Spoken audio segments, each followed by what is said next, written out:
Pag sinabing fire, inirelate natin sa Diyos, ang nature po ng Diyos, sa ayaw at gusto natin. Ang Diyos po ay intense His nature and attributes. Kaya kita niyo, sabi ng Panginoon, isusuka ko kayo sapagkat kayo ay maligamgam. Because God is passionate. Ang nature po ng Diyos, He is passionate. There is no apathy with God. Kaya hindi tatanggapin ng Diyos yung ating pagsambang malamig eh.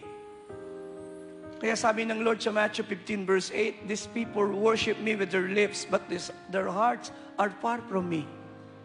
Ang pagsamba na talagang makaka-attract sa Diyos, yung pagsamba at panalangin natin na maalab at punong-punong ng apoy, ng kapangyarihan, ng banal na Espiritu.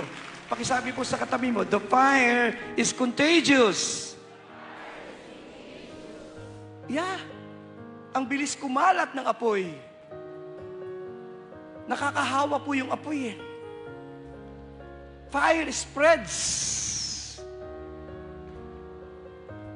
Ang apoy ang bilis kumalat. Kaya nagulat ko, isang maliit na apoy, nasunog ang buong bayan. Maliit na sigalang nagsimula. Fire can spread.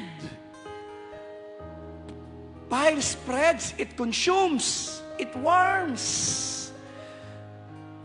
Nung kami po ay bata at kami po ay member ng Boy Scout, gustong-gusto po namin pag gumagawa po sa campfire.